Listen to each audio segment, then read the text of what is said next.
This is Hannibal here from thehannibaltv.com. 350,000 subscribers plus now. Thanks again.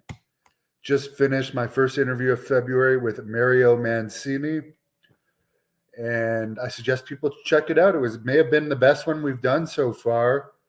Barry Harwitz is going to do two Great North Wrestling podcasts, a two-parter, starting this Sunday at 7 p.m. with Jack Kilby, who is running a Great North Wrestling event in Ottawa, May the 6th. It's going to be a doubleheader. Very exciting news. That's going to be recorded for the Hannibal TV. We've been posting some ladies wrestling matches this week that I've enjoyed. I would rather watch girls wrestling than men, because at least they're attractive. But I actually enjoyed the two matches that I looked at this week. Miranda Alizé against Tessa Blanchard, and I can't even remember the other one. Katie Forbes against, God, why is her name not coming to me? I've interviewed her. I think I've had too many hits to the head. I can't even remember. I just watched it yesterday. It'll come to me by the end of this, but I'll stop stalling. NXT was down this week, 0.13 rating. Batista appeared on the Tonight Show last night with Jimmy Fallon, talking about his Knock at the Cabin movie, which I might have to see, as well as the Knives Out Glass Onion movie that he's done. Very successful actor. But they did bring up that he has a new WWE toy out where there's a lamp that comes with it.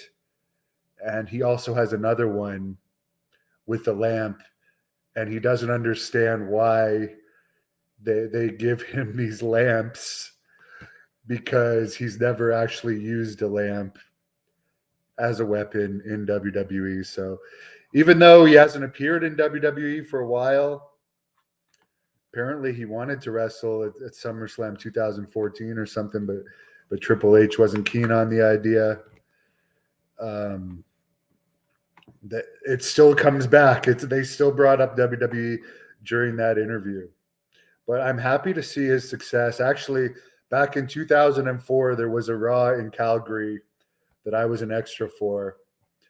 And Arn Anderson was practicing stuff with Batista and Tyson Tomko before the show. And I was pretty much the tackling dummy. But I remember at one point Batista was choking me with his boot, and they had like a camera on the Titantron. I just remember looking, and I was on the Titantron getting choked by Batista. And I'm like, oh, this is really cool. And he was really nice in those days. So I'm happy he's having all the success. He didn't seem sometimes the wrestlers aren't that nice. But he was one of the nice ones. Apparently, Charlotte Flair said she had 22 stitches in her mouth during her wedding. For anyone that cares about that. And she also appeared on a podcast out of character, saying that she didn't know she was going to win the WWE Women's title until she got to the arena that day, and her maid had to bring her gear because she wasn't expecting to wrestle. So take that for what it's worth. Apparently Booker T says he agrees with Seth Rollins' description as CM Punk as a quote-unquote cancer. He said that to quote Booker T here, he said he was shooting 100%. I'm just glad I didn't have to say it, end quote. And I actually watched an interview that RVD had, who I really like and respect and admire, by the way. And he was on some type of panel with Katie Forbes, who is in this match that I'm going to have to look up now because it's driving me crazy. She was married to Drake Maverick, but I can't fucking remember her name. I'm going to look it up right now because it's just driving me nuts. Renee Michelle. Sorry about that. I am a fan of Renee Michelle. I just have a bad memory for some things. But I suggest people watch that match, by the way. But also, speaking of the CM Punk thing, on this panel discussion where RVD was talking about wrestlers who believe their own hype. Some do, some are more grounded. RVD definitely seems like he's one of the more grounded ones, but he didn't profess to be in this.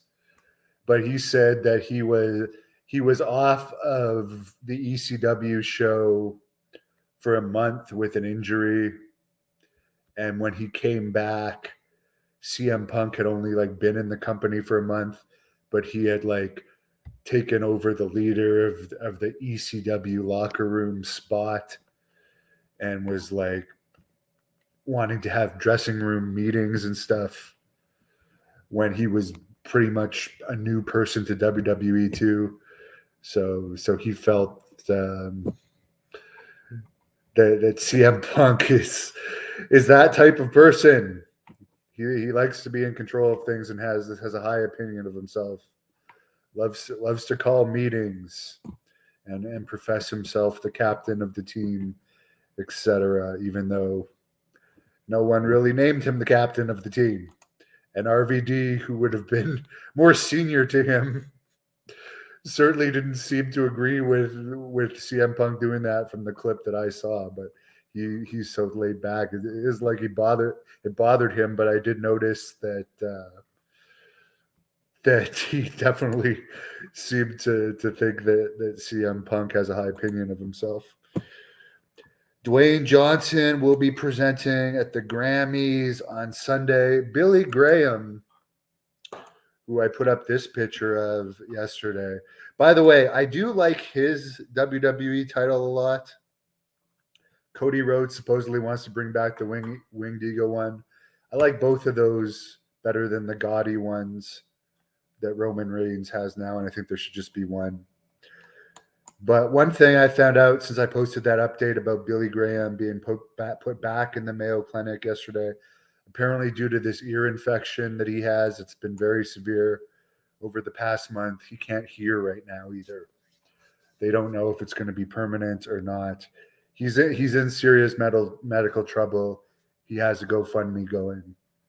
Yes, Triple H inducted him in the WWE Hall of Fame and supposedly has a high position in the company and is a multimillionaire. And yes, I don't know if he's still under a Legends deal or not.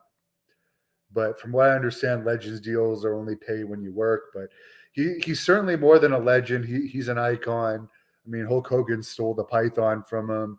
Billy Graham was doing the ear cup thing before Hogan did it. There's video and picture evidence of that. He was doing the shirt rip before. He was saying brother before. He was calling himself a superstar before.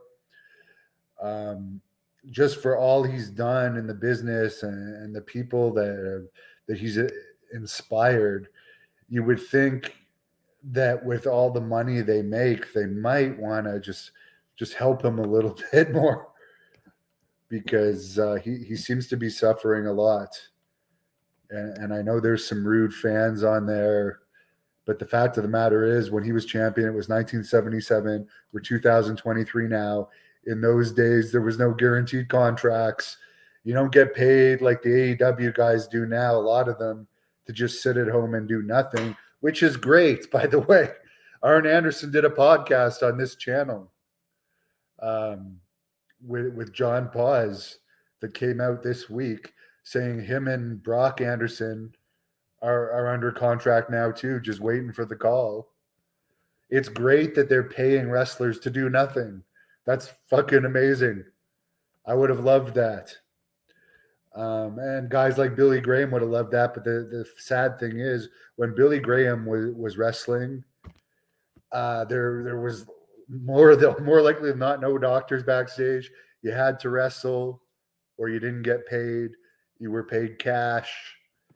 There was no contracts. So it's not like he ever made any kind of money like they're making these days. But he does have a GoFundMe under Billy Graham.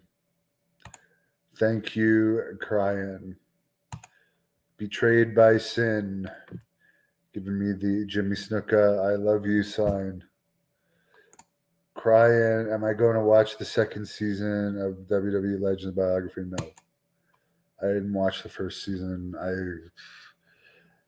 I don't know. I'm just not interested in it. Oh, by the way, I did do a review of I did watch the Sami Zayn face turn thing where I said it was stupid that after hitting Roman Reigns with the chair, he has Roman Reigns down on one knee, then he turns to the Usos and just lets himself get beat up.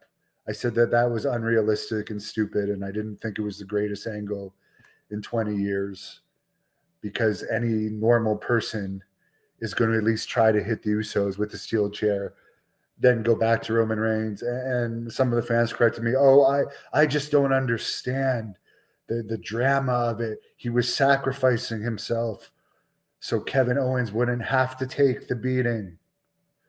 Well, what? He had Roman Reigns down already. The Usos weren't armed. He has a chair. Isn't he supposed to be some great wrestler? Wouldn't he at least try to win? Why would he just take a beating? I don't understand. I've seen a lot of fights. Bouncer from 2001 to I think it was 2018 that I stopped bouncing.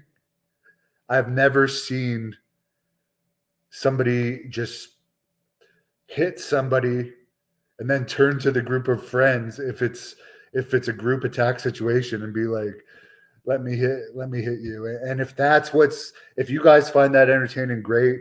I don't.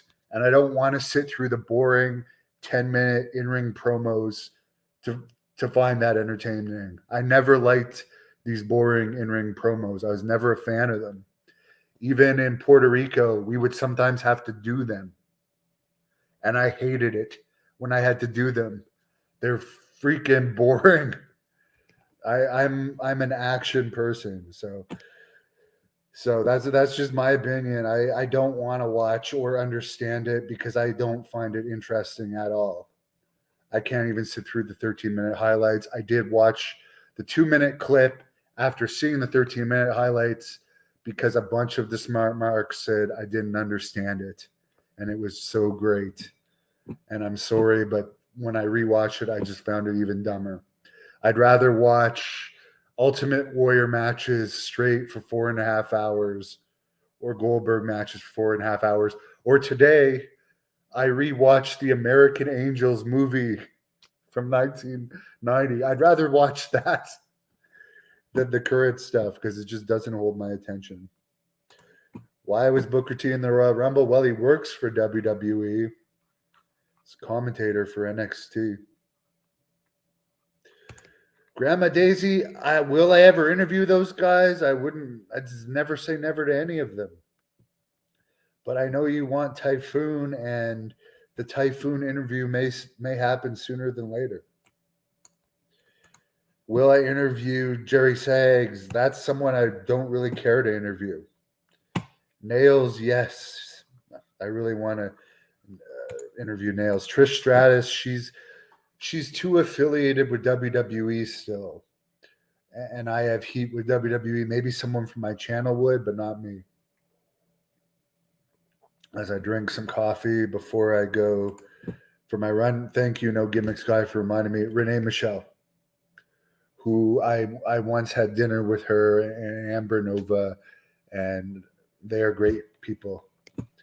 Very entertaining to hang out with and classy ladies. Piper is doing well. I don't have her today because I wanted to get 2 workouts in. I did hear today they did announce more about the new Dark Side of the Ring season. That I'm a little bit interested in this season of Dark Side of the Ring more than the others for some strange reason. Barbara, it would be nice if, I'm not saying they're forced to pay his medical bills, but he did a lot for the business. Yes, he's had his ups and downs, but he was working for them recently. He was working for them. I don't know if it was a year ago or less than a year ago. They sent him, like, from what I understand, like 10,000 photos to sign, to which he got a certain amount for each signature. So, like, they gave him little jobs here and there. Obviously, they know he's going to pass. They want those autographs to sell in the future. But I just think that, like, when he's clearly suffering so much and he is such an icon, when he passes, they're going to do a big thing about him. So it's just too bad they wouldn't do a bit more, especially since Triple H is the one that put him in the Hall of Fame. But even Ric Flair's back sucking up to Triple H now. But I remember Ric Flair saying when he got his divorce, Charles Barkley called him, but Triple H didn't. So I think Triple H cares more about you when he can use you for something. The Oz Walter says that Sami Zayn should have run away. Yeah, you hit. Honestly, how dumb do you have to be? Even if you're not going to try and attack the Usos with the chair, hit Roman Reigns and run away, or hit him and get in front of Kevin Owens with the chair. Do something until the referees come down to save you. The absolute dumbest thing you could possibly do in a fight where you're outnumbered 3-1 and you've just hit one of them is put down your weapon.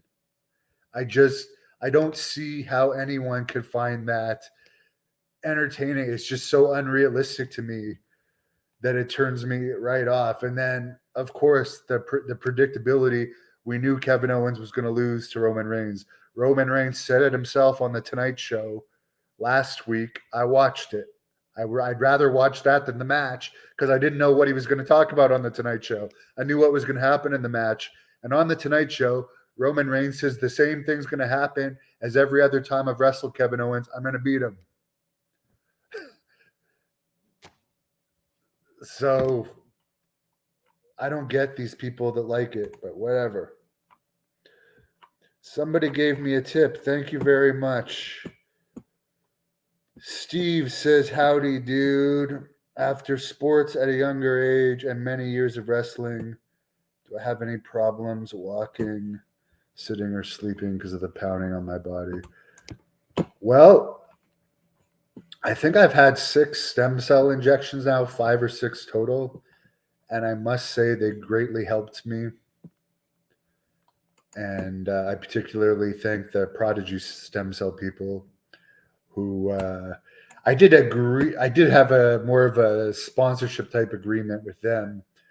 The first 2 I paid for, but the stem cells made a difference. Doing DDP yoga makes a difference. Using hot tubs and saunas makes a difference. But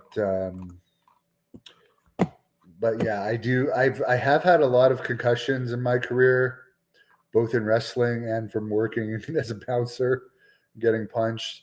And I am looking into some therapy similar to what Daniel Bryan had, or Bryan Danielson, to treat some of that, because I do notice some effects of that.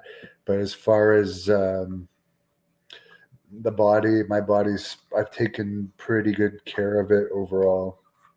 Thank God. But I appreciate your question on that. Considering I did the style that I did, and how many amateur wrestling matches I've had and how many street fights I've been in, I'm very, very blessed to be still alive. Actually, I'm blessed to be still alive. Somebody said they wrote an ending where Sammy saved KO from the beatdown. Yeah, exactly. So Sammy took the beating instead of Kevin Owens. So maybe it was you that said that. I think it was a couple people that said, I don't understand it. Sammy took the beating instead of Kevin Owens. But he had a chair, and none of them had a chair. And they were just standing there. Instead of hitting them, you put down the chair. It doesn't make any sense. I don't know. I don't want to know. I don't care anymore. I've talked about it enough. Rick Simon, how's Barry Windham doing? Speaking of the Arn Anderson podcast, Arn Anderson talked about Barry Windham's health update, and he's back at home, stable. Who was my favorite wrestler to wrestle?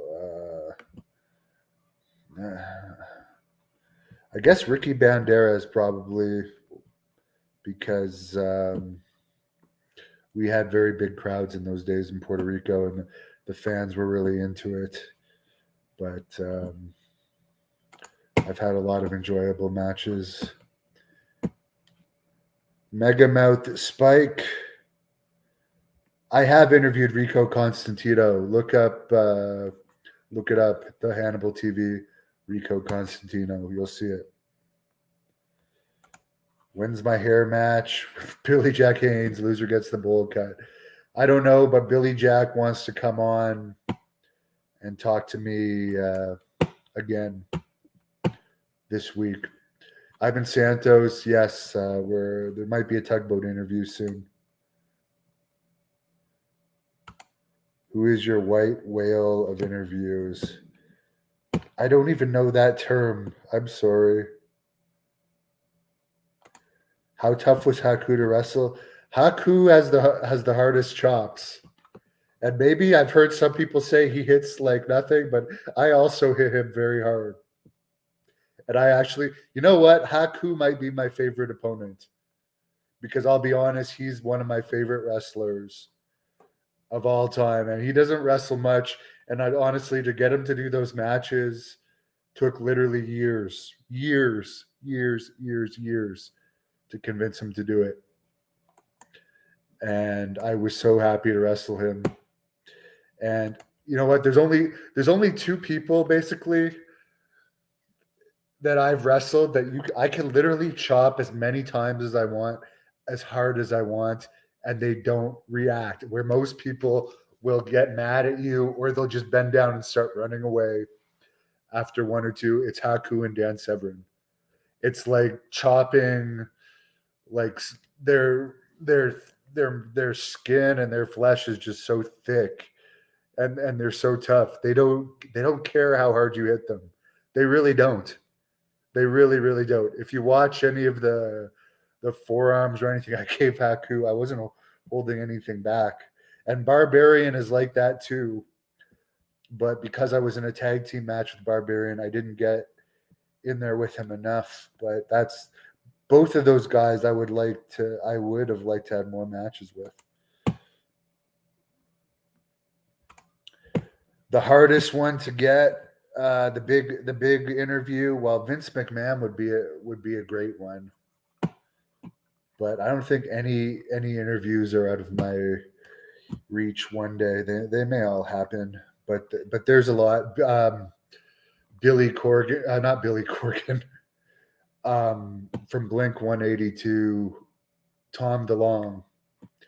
I really want to interview him because of how much he knows about UFOs and what's going on, which I won't get into right now, but he knows a lot. Tom DeLonge, I really, really want, and I have tried a lot. Maybe one day I'll get it. And yes, No Gimmicks Guy, as we talked about at the start, the first Barry Horowitz podcast, 10 p.m. on Sunday. Interview Abdullah. I can honestly say, he's not, from what I've seen and heard of him lately, he does not seem to be there mentally. In my opinion, he does not seem to be mentally there. He's 81 or 82 now. I think he actually just turned 82 last month. I'm not sure if he could hold an intelligent conversation or memorize stuff, and I don't like him, as you can imagine. But I'll be honest, I didn't mind wrestling him. I actually thought he was my friend. I actually enjoyed wrestling him until I found out about the Hep C crap. Other than that, he was like a mentor to me, so it sucked. But Abdullah and I did have a good feud, and we did draw well. It's just unfortunately ended up in a tragic situation in a way, but in the end, I'm doing something now that I might not have been doing otherwise. And there's a lot more longevity to interviewing and reporting than wrestling. So have a great night. I'm going off to run upstairs on the treadmill. Thank you for watching the Hannibal TV. Please like this video if you enjoyed it and click the subscribe button to not miss any of our latest shoot interviews, match videos,